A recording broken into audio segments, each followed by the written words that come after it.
네, 여러분 안녕하세요.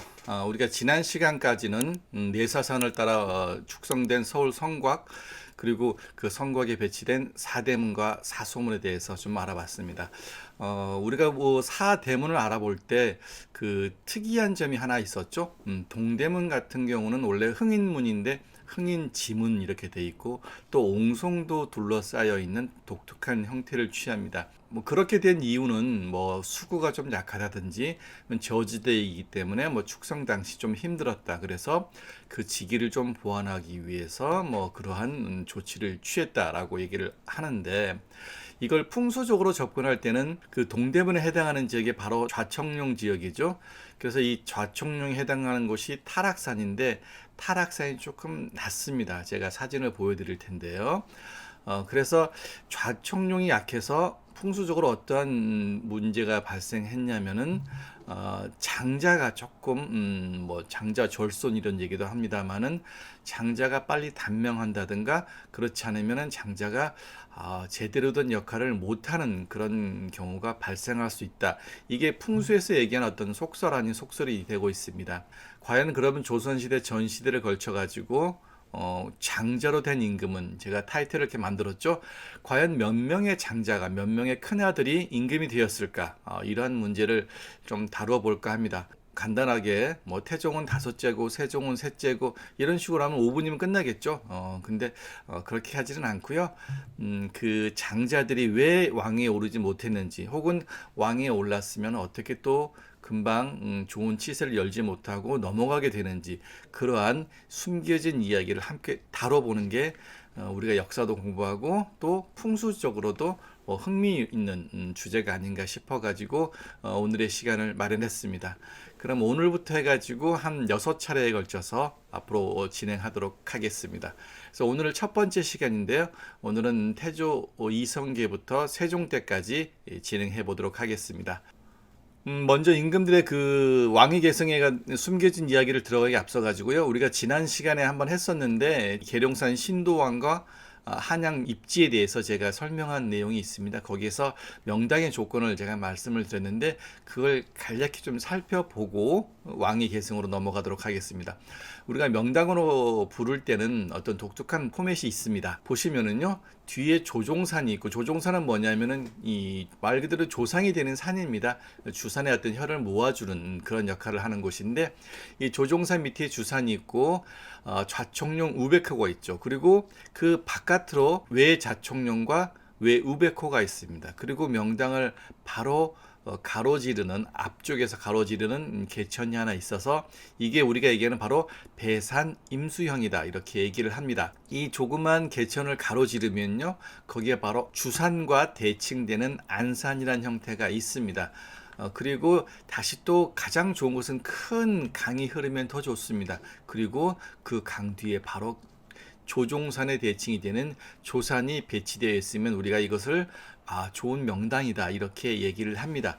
대대로 우리가 뭐 풍수지리, 지리학을 얘기할 때 이러한 땅이 좋은 땅이다라고 얘기를 하는데, 이것을 우리가 경복궁에 대입을 시켜보면은요, 이 한양은 굉장히 좋은 명당지가 됩니다. 예를 들어서 조종산은 북한산이 되는 것이고요, 주산은 북악산이 됩니다. 그다음에 좌청룡은 타락산이 되고요, 낙산이라고 보통 얘기를 하죠. 우백호는 인왕산이 됩니다. 그리고 외우백호는 덕양산. 행주산성, 여러분 저기 일산 가다 보면 행주산성 예터가 있는데 그 행주산성이 있는 산이 바로 덕양산입니다. 그게 우백호고요. 외 좌청룡은 용마산인데, 여러분 그 광진구에서 아차산 있죠? 아차산하고 용마산하고 붙어있기 때문에 보통 아차 용마 이렇게 같이 외 좌청룡으로 보기도 합니다. 그리고 이 개울이 흐르는데 이 개울이 지금 청계천이 되는 것이고요. 청계천을 넘어서 우리가 바로 갈 수 있는 곳이 바로 안산, 이 사진을 찍고 있는 남산이 됩니다. 남산을 지나서 남쪽으로 하면 여러분 뭐가 있죠? 큰 한강이 있습니다. 그리고 한강을 건너면은 남쪽에 조산, 관악산이 있게 됩니다. 그래서 경복궁, 즉 한양 같은 경우는 풍수에서 얘기하는 아주 좋은 전형적인 그 포맷에 들어가는 입지적 조건을 가지고 있습니다. 즉 주산, 인왕산, 북한산, 타락산, 남산으로 이루어지는 내사산과 그 바깥을 둘러싸고 있는 외사산이 아우르는 형태를 가지고 있습니다. 그래서 이것을 여러분 보시는 지금 이 사진과 매칭을 시켜보면은요. 가운데 부분은 제가 요즘에 나오는 AI로 조금 제가 변형을 한 것이고요. 그 뒤에 산은 거의 실사입니다, 여러분. 저 멀리 북한산이 보이고 북한산의 산세와 북악산의 산세를 조금 비교하시면은 둘 다 어떤 골산의 형태를 띠고 있지만 조금은 다르죠, 여러분. 그다음에 북악산, 인왕산 이렇게 비슷한 산세를 보이고 있습니다. 그리고 타락산은 지금 보이지 않는데 문제가 되는 게 바로 이 타락산입니다. 사진을 좀 보시면은요. 이게 지금 북악산 치성 쪽에서 좀 바라본 모습인데 정면에 있는 게 북악산이고 인왕산, 남산. 어떻게 보면은 이 세 산은 내사산인데 비슷한 형태, 어떤 규모도 그렇고 산세도 그렇고 공통점을 좀 뽑아볼 수 있는데 저 멀리 있는 관악산. 우리가 원근을 감안하더라도 관악산은 조금 웅장하고 더 쭈뼛쭈뼛 서 있는 그런 모습을 보이죠. 그래서 우리가 뭐 남대문 얘기할 때 이 관악산이 화산이다, 뭐 불을 상징한다 이렇게 말씀도 드렸는데 이 관악산과 남산, 북악산, 인왕산은 조금 형태가 다릅니다. 그럼 우리가 이제 타락산을 얘기를 했는데 과연 타락산은 어떻게 생겼을까? 언뜻 보면은 이 남산, 북악산, 인왕산과 비슷한 형태를 띠고 있으면 참 좋겠다라고 우리가 느끼는데 실상은 그렇지가 않습니다. 저 멀리 보이시는 용마산은 우리가 왜 좌총령이라고 얘기를 했습니다. 그런데 언뜻 보면은 그 용마산이 북악, 인왕, 남산과 공통점이 있는 그런 산처럼 보입니다. 그런데 이거는 엄연히 용마산은 외사산이고요. 북악, 인왕, 남산은 내사산이 됩니다. 그러면은 인왕산에 대응되는 이 동쪽의 타락산이 어디냐? 여러분 조금 구분이 되실까요? 여기에 제가 마킹한 쪽이 바로 타락산입니다. 언뜻 보면은 뭐 숲이 좀 우거진 뭐 구릉이다.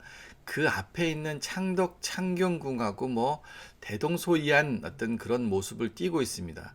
그래서 이렇게 산세로 봤을 때도 여러분 굉장히 약하죠.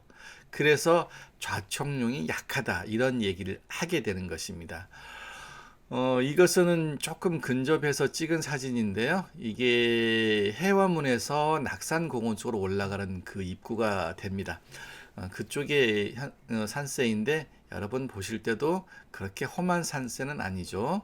그리고 이거는 낙산공원 정상에서 보면은 이 서울시내 안쪽의 모습인데 정면에 보이는 곳이 서울대학 병원이고 그 다음에 그 숲이 있는 곳이 바로 창경궁, 창덕궁이 되겠습니다. 그리고 제일 오른쪽에 보이는 쪽이 바로 인왕산입니다. 그래서 여러분 앞에 걸 사진 다시 한번 보실까요? 요 사진하고 여러분 이 뒤에 있는 인왕산하고 보시면 분명히 구분이 되죠. 그래서 많은 세간의 사람들은 좌총령은 장자를 의미하고 우베코는 차자 혹은 집안의 여성을 의미한다고 이렇게 얘기를 합니다. 그래서 만약에 좌총령이 약하다면은 장자가 약하다는 의미가 되겠죠. 반대로 우베코가 약하면은 뭐 집안의 여성이라든지 뭐 차자들이 좀 약할 수 있다 이렇게 얘기를 하는데 그래서 우리가 본격적으로 이 좌총령이 약한 걸 가지고 우리가 조선의 정치사에 대응을 하면은 과연 몇 명의 장자가 몇 명의 큰아들이 임금이 되었을까 이러한 의구심을 품게 됩니다. 그래서 조선시대 임금을 쭉 한번 살펴보시면요. 총 조선시대는 27명의 임금이 이렇게 있습니다. 그래서 우리가 뭐 태정태세 문단세 이렇게 많이 외웠죠. 그래서 이 27명의 임금이 있는데 과연 여기서 몇 명의 임금이 장자였을까? 여기에 장자라고 볼 수 있는 것은 문종, 그 다음에 문종의 큰아들인 단종이 됩니다. 큰아들이자 외아들이었죠. 그 다음에 쭉 건너뛰어 가지고 연산군이 바로 성종의 큰아들이 되는 것이고요.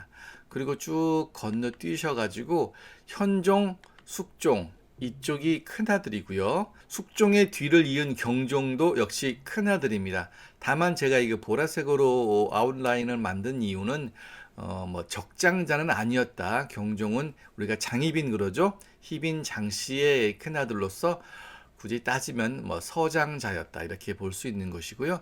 그럼 여러분 보시면은 큰아들로 임금이 된 게 몇 명이죠? 하나, 둘, 셋, 넷, 다섯, 여섯, 일곱 정도밖에 안 됩니다. 물론 인조, 광해군 다음에 인조는 능양군인데 아버지 정원군의 큰아들이 인조입니다. 능양군 인조가 되는데 인조는 광해군의 아들이 아니지 않습니까? 그래서 엄밀히 얘기하면은 인조는 뭐 장자로 임금이 된 케이스에 제가 포함을 시키지 않았습니다. 어쨌든 인조를 빼면은요, 과연 제대로 된 장자, 우리가 임금이 되었다고 다 임금은 사실 아니지 않습니까? 우리가 평가를 할 때, 그래서 우리가 평가를 할 때 자칭, 타칭, 임금 노릇을 제대로 수행한 사람은 누구일까 보면은 불행하게도 현종과 숙종 이 두 사람을 제외하고는 장자로서 뭐 업적이 좋지 않다거나 혹은 단명하게 되는 그러한 사람들이라고 볼 수 있습니다. 그래서 앞으로 우리가 이 강의에서는 이 27명의 임금들이 어떠한 우여곡절을 겪으면서 임금이 돼 가는지, 그리고 문종, 단종, 연산군 등 이 사람들은 어떻게 또 왕위를 계승하고 계승받게 되는지 그러한 내용을 좀 살펴보도록 하겠습니다. 보통 뭐 장제 얘기하면은 뭐 태조를 얘기하지 않고 넘어가는데 이왕 하는 김에 태조도 한번 살펴보도록 하겠습니다. 태조는 이 자춘의 둘째 아들이 됩니다. 우리가 뭐 환조라고 얘기를 하는데 여러분 그 혹시 이제 고등학교 시간에 우리가 국어 시간에 보면은 용비어천가라는 내용을 배우는데 이게 세종이 지은 거죠.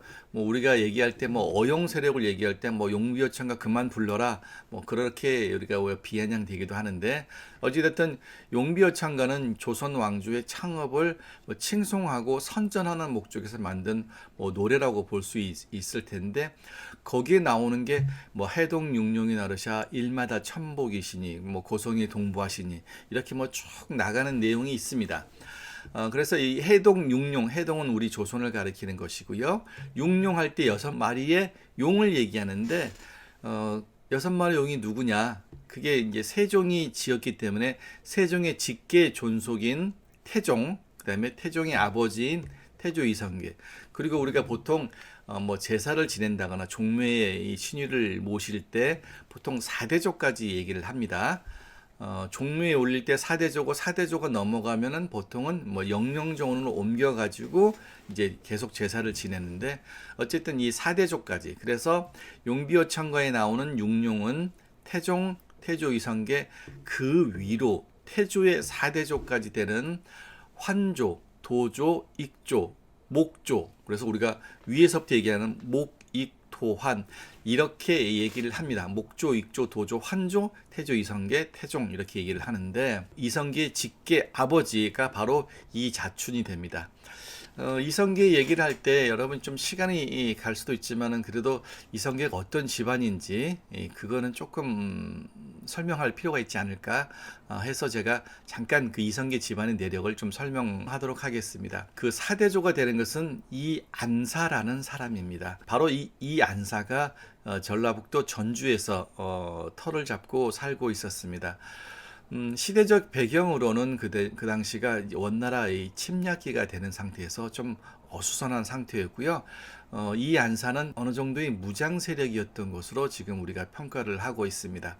그런데 그 이 안사가 고향인 전주에서 조금 우리가 민망합니다만은 여자 문제로 거기에 있는 산성별감과 좀 다툼이 생기게 됩니다. 그런데 그 전주 지역의 현감이 산성별감과 굉장히 친분이 두터워서 보이지 않는 위협이 점차 이 안사의 집안으로 닥쳐오게 되죠. 그래서 이 안사가 우리가 야반도주 그렇게 얘기하는데 약 뭐 170여 호를 거느리고 도망을 가게 되는데 이주했다라고 볼 수 있는 거죠. 그 당시는 정부의 통제력이 워낙 미치지 못하고 원의 침략기라고 제가 말씀드렸죠. 그러다 보니까 170여 호, 우리가 한 호를 5명 혹은 뭐 20명까지 이런 일가족 한 세대를 얘기하는 경우도 있는데 대충 잡아도 한 1000여 명 정도 되는 인원을 거느리고 어디로 가느냐? 강원도 삼척으로 가게 됩니다. 그래서 이 삼척으로 이주를 하면서 거기에 이제 터를 잡게 되는데 지금 여러분 삼척 가시면은요 조금 찾아가기는 좀 쉽진 않습니다만 거기에 중경묘라고 하는 어떤 형태는 왕릉의 형태를 띠고 있습니다. 그 무덤이 하나 있는데 그게 누구의 무덤이냐면은 이 안사가 옮겨갔죠. 그래서 이 안사의 아버지가 이 양무란 사람인데 그 이 양무의 이 묘가 바로 중경묘가 됩니다. 뭐 나중에 그 자리가 맞는지는 사실 잘 모르겠어요. 어찌되었든 이 삼척에는 중경묘가 만들어지게 되는 것이죠. 이 안사가 아버지의 묘를 쓰게 된 것입니다. 그런데 이 안사가 여기에서 삼척에서 좀 조용히 살아보려고 했는데 참 인생은 얄궂죠. 그 산성별감이 이 삼척으로 또 이주를 해오게 됩니다. 그러다 보니까 이 안사의 입장에서는 조금 난처하게 되는 거죠. 그래서 기껏 도망쳐 왔더니 다시 또 오게 되니까 다시 이 이주를 하게 됩니다. 그게 어디냐? 여러분 삼척에서 쭉 올라가면은 강원도 가기가 울진 삼척 구간이 조금 험하긴 합니다만 7번 국도가 있죠, 여러분. 이 7번 국도로 쭉 올라가면은요, 북한 원산을 지나서 두만강까지 계속 갈 수가 있습니다. 심지어 뭐 블라디보스토크까지 그냥 쭉 지나갈 수 있는 고대부터 뭐 동해 옥저 있던 시절부터 이쪽은 교통로가 됩니다. 그래서 이 교통로를 통해서 삼척에서 어디로 가느냐? 함흥 이쪽으로 올라가게 됩니다. 그 당시는 우리가 동북면 의주다 이렇게 얘기를 합니다. 그래서 이 안사가 다시 도망을 가서 동북면 의주로. 근데 갈 때 혼자 가는 게 아니죠. 상당히 많은 어떤 이 수와 무리가 있기 때문에 고려 조정에서는 원나라와 싸우고 있었기 때문에 의주로 옮겨간 이 안사에게 의주 병마사라는 직책을 내려주면서 거기를 조금 보호하도록 그렇게 명을 내립니다. 그런데 이 안사가 여기에서 의주 병마사로 근무를 하는 와중에 원나라가 침공을 해오게 됩니다. 그래서 싸우다가 뭐 2번 싸우다가 도저히 안 돼서 뭐 항복을 하게 된다 이렇게 얘기를 하는데 이렇게 이 안사가 항복을 하면서 드디어 원에 뭐 어떤 귀부를 하게 되는 거죠. 그래서 원의 천호가 되고 뭐 다루가치가 되었다 이렇게 얘기를 하는데 또 거주지를 이전하게 됩니다. 저 두만강 우리가 경흥이라고 하는 지역이 있는데 거기에 천호가 됩니다. 그래서 이 안사는 다시 두만강 쪽으로 건너가서 거기서 생을 마감하게 되는 것이고요. 경흥 지역의 어떤 세력은 이 안사의 아들은 이 행리에게 옮겨갑니다. 그런데 그 이 행리가 일본 원정을 참여하면서 고려의 충렬왕을 만나게 됩니다. 그러면서 무슨 얘기를 하느냐? 자신의 아버지가 그 원나라에 귀부를 하게 되죠. 항복을 하게 되는데 그때 이 사실이 좀 굉장히 부득이했다. 이러한 사정을 잘 얘기합니다. 그래서 어떻게 보면은 그 이성계 집안이 원나라에 항복하는 그 오점이 좀 있었는데 그것을 어느 정도 희석시킨 게 바로 이 행리가 아닌가 그렇게 볼 수 있고요. 충렬왕 역시 몸은 저쪽에 있지만은 마음은 고려를 향하고 있다. 이러한 충심이 있다는 것을 어느 정도 뭐 속마음이 어떻든 간에 받아들이게 되는 것이죠. 그래서 이성계 집안의 어떤 오점은 좀 희석이 되었다 이렇게 볼 수 있는 것이고요. 그런데 이 행리가 있었던 경흥 지역은 우리가 두만강 지역인데 그 두만강 북단 지역에는 대부분의 세력권이 여진의 세력권입니다. 우리가 뭐 사군 육진 개척하는 게 바로 여진을 몰아내는 작업이지 않습니까? 그러다 보니까 여진족의 어떤 시기와 질투 또 뭐 알력이 그들과의 알력이 생겨가지고 부득이하게 이 행리 같은 경우는 다시 근거지를 옮기게 됩니다. 그럼 어디로 옮겨가게 될까요? 아무리 그래도 비빌 언덕이 있어야겠죠. 그래서 원래 그 아버지가 있었던 그 안변 지역으로 내려오게 됩니다. 여기서 이행리는 생을 마감하게 됩니다. 이행리의 천호 직책은 계속 유지가 되는데 이게 누구에게 넘어가느냐? 그게 바로 이춘이란 사람, 도조가 되겠죠. 환조의 아버지니까 이춘이란 사람에게 넘어가는데 이춘에게는 이자흥과 첫째 아들 이자흥과 둘째 아들 이자춘이 있습니다. 그런데 이자흥이 굉장히 빨리 일찍 죽어버립니다. 그래서 이 자흥의 아들인 이 천계에게 넘어가야 되는데 너무 어리다 보니까 천호의 직을 수행하기 어려웠죠. 그래서 이 자춘이 이 천계에게 네가 클 때까지 내가 그 직을 수행을 하마라고 하면서 천호의 직을 물려받게 됩니다. 그래서 그 인물이 바로 이 자춘인데 이 천계가 성장해도 이 천호의 자리는 물려주지가 않죠. 그러면서 뭐 나중에 보면은 이 청계와 이 자춘 간에 뭐 만력 다툼은 또 생기는데, 어쨌든 이 자춘은 함흥 지역에서 자기의 세력권을 구축하게 됩니다. 그런데 이 자춘이, 이 성계가 나중에 개경에서 굉장히 활약을 하게 되죠. 그럼 어떠한 계기가 있어가지고 이 자춘은 개경으로 들어왔느냐? 이 자춘이 있던 함흥 지역은 쌍성 총관무가 있었던 지역입니다.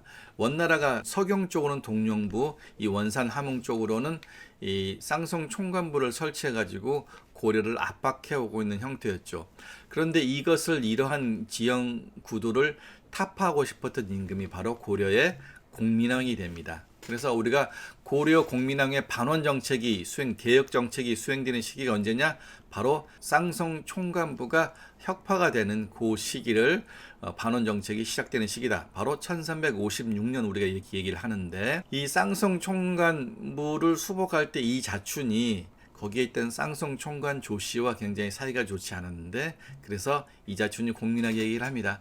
우리가 내응을 할 테니까 총관부를 공격을 하십시오라고 해서 결과적으로 쌍성 총관부를 수복하는데 혁혁한 공헌을 세운 게 바로 이자춘이고, 그래서 이자춘과 그의 아들 이성계 세력이 개경으로 들어가면서 고려 조정에서 커다란 지위를 차지하게 되는 겁니다. 그런데 태조 이성계 집안의 내력을 좀 설명하다 보니까 시간이 꽤 많이 가버렸네요. 이게 또 길어지면은 집중력이, 이게 굉장히 좀 복잡한 부분입니다. 설명하는 저도 그렇지만은 들으시는 분들도 조금 복잡할 수 있기 때문에 한 번에 많은 걸 하기보다는 조금씩 끊어서 가는 게 낫고, 나중에 한번 다 들은 이후에는 제가 통합 파일을 만들어서 올릴 예정입니다. 그때 한번 종합적으로 보시면은 이해가 갈 수 있을 것 같습니다. 그래서 오늘 첫 번째 시간, 비록 본론을 들어가지는 못했지만은 여기서 마치고요. 다음 시간 이어서 태조 이후부터의 이 왕위 계승 과정을 살펴보도록 하겠습니다. 여러분 수고하셨습니다.